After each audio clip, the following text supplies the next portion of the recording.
Roger! God, it's good to see you. Would that our meeting were under happier circumstances. I judged the voice sufficient cause for concern even before you sent word of its effect on our comrade.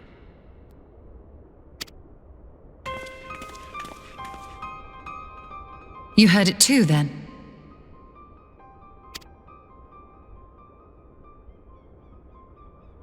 Aye. And all but certainly at the selfsame instant. Alas, pained as I was, I could make little sense of what few words did then reach mine ears.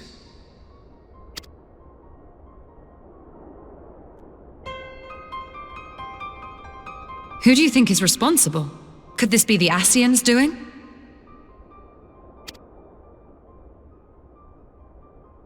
That I cannot say. Not when so little is known. Ere I indulge in speculation, I would examine Thancred with mine own eyes.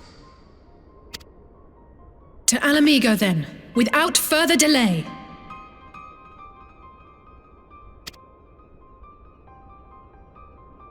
One other thing. During my visit to the Far East, I observed a strange phenomenon. Thou referrest, I presume, to the localized reduction in etheric density. Well, that spares me the trouble of an explanation. Yes, I noted precisely that at two apparently unconnected locations. I take it the phenomenon is not limited to the Far East. Indeed not. Of late, our agents charged with surveilling the beast tribes have spoken of little else. In every corner of the realm, they tell of places in which the ether hath grown thin. Naturally, my suspicions first turned to primal activity, but the areas thus affected betray no evidence of summoning. I must confess to being quite perplexed. If the same phenomenon is being observed in multiple locations on opposite sides of the world, we may safely discount regional factors. Needless to say, this warrants further investigation. Indeed, I shall make it my task to.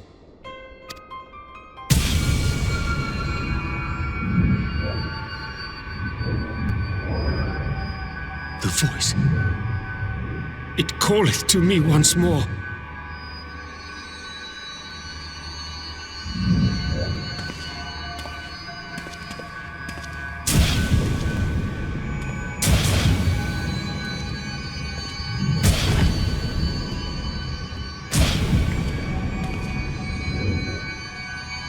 I hear it too.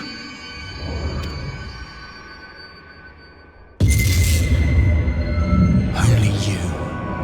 Only you. No! Ishtola! Urianger! Throw wide the gates.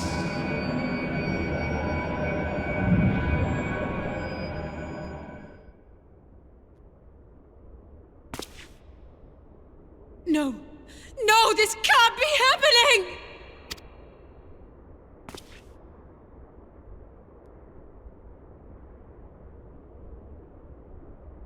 Y'shtola! Urianger! Open your eyes!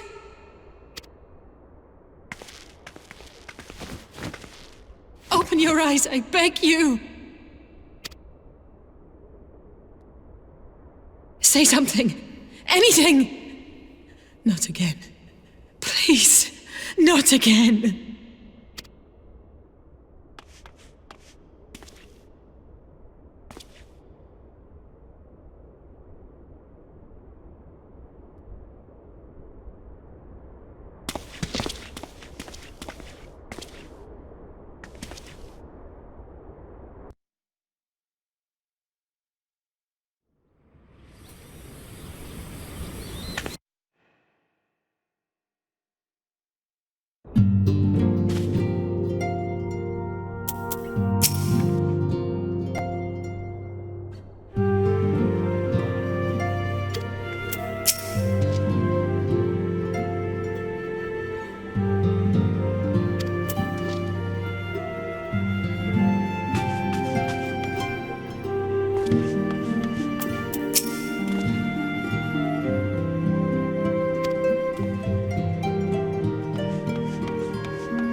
Here he is, my lady.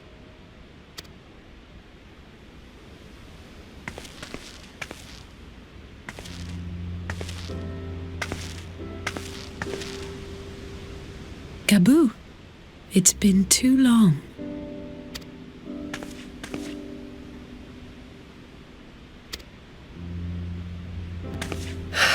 I'm afraid there's been no change.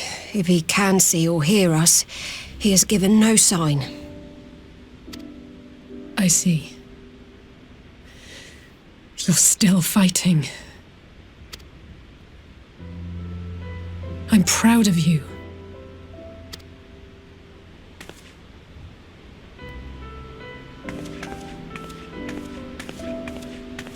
We promised that we would come and visit you together, didn't we? Alphino and I. I'm sorry that we haven't managed that yet.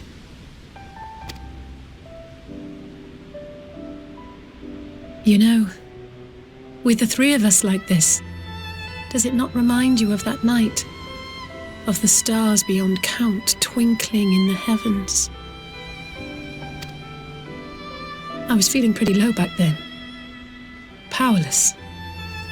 But I knew that my brother was close by if I needed him, and that the others would be waiting for me back at the Rising Stones. Not like now.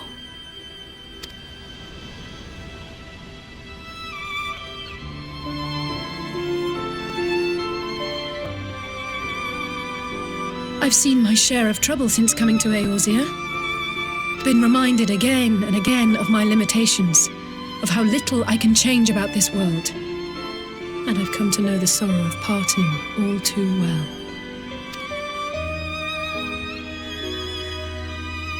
But to have the people I hold dear struck down before my eyes, and be powerless to help them, that I cannot bear.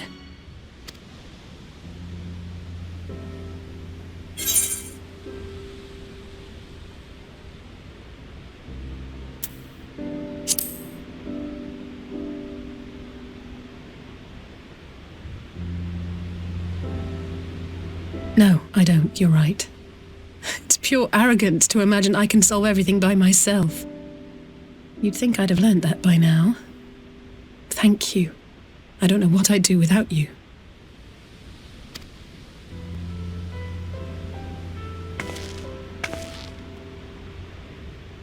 Well, that's more than enough brooding for one day.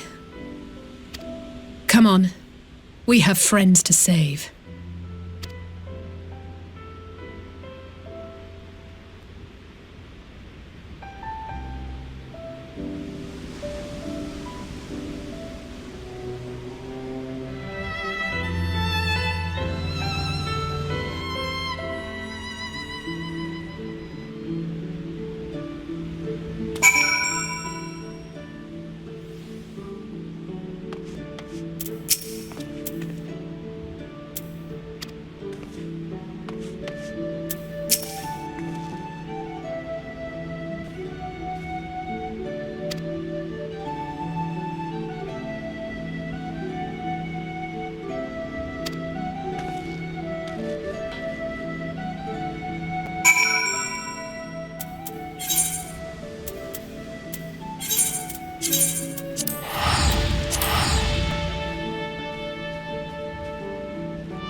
populares no longer present an obstacle. Now is the time to bring the Empire's might to bear. A word from your radiance is all it takes. But one word, and the Imperial army will fall upon Alamigo as a pack of bloodthirsty wolves and tear that feeble nation apart.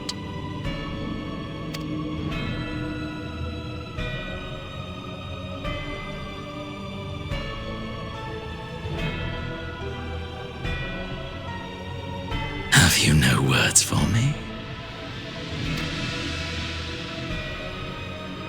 Despite the lengths I go to, an emissary playing the part of a fool.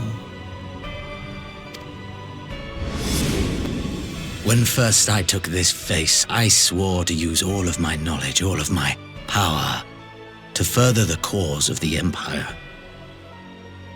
My deeds stand testament to my commitment. And with this adamant flesh at my disposal, I could destroy the Icon Slayer as easily as one might swat a fly. Why do you hesitate?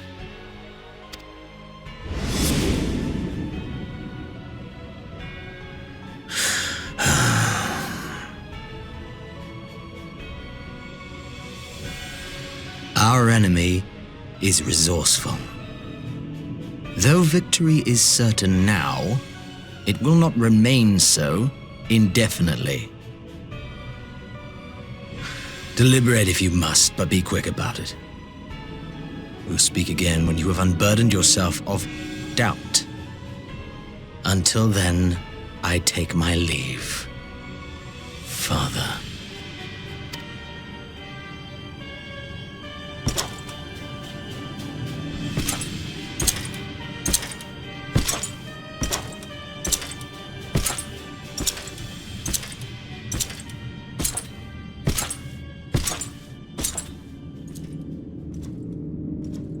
I should be the one to sigh.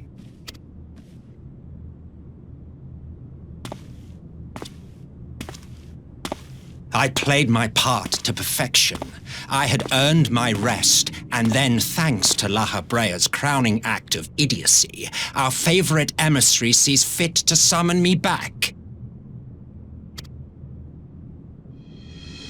Elidibus was ever a warrior. A most tiresome trait, would you not agree?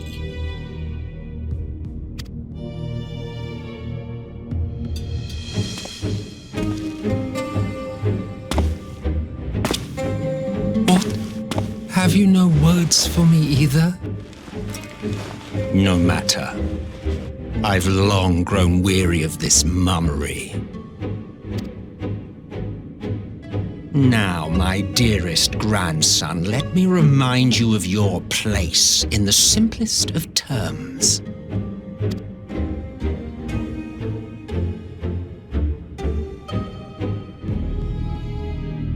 You do not make judgments, you administer them.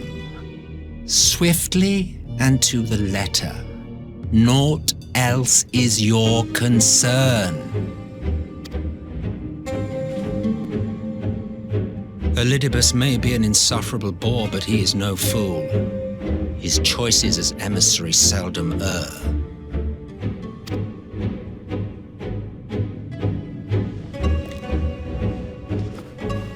If aught threatens the balance twixt light and dark, it falls to you to remove it. Be it by your own hands or by your armies, you have ample means at your disposal.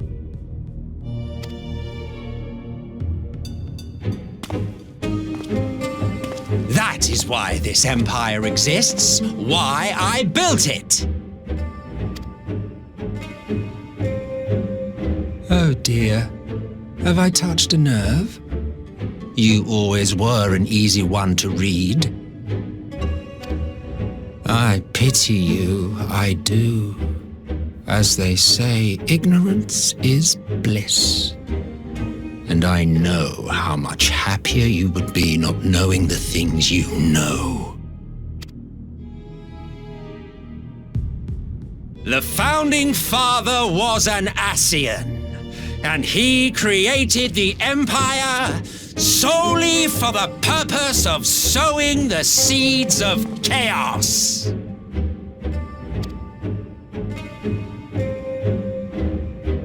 Don't take it personally. I merely do my duty.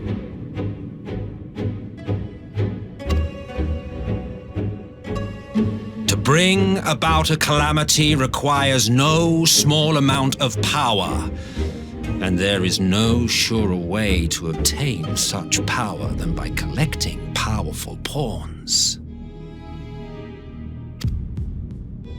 To that end, I have labored long and hard, and I must say I am quite pleased with my handiwork, paltry though it seems in comparison to ARKHE.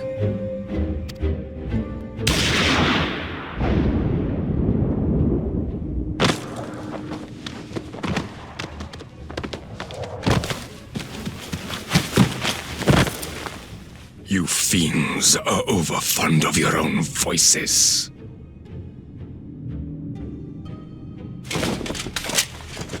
Mark me, Ascian. Man is the master of his own destiny.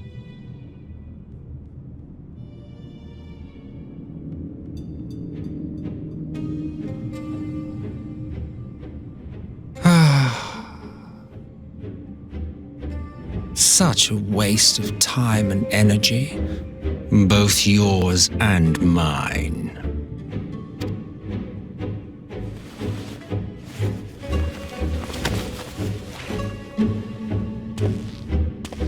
Lest you forget you are Emperor now. If you wish to spout drivel about man's destiny, save it for the masses. It will serve to give them a sense of purpose, and you pliant pieces for the game.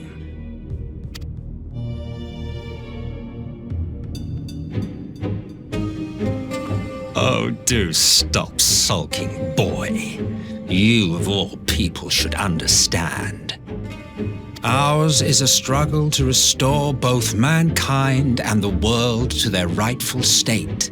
Viewed thus, our goals are one and the same.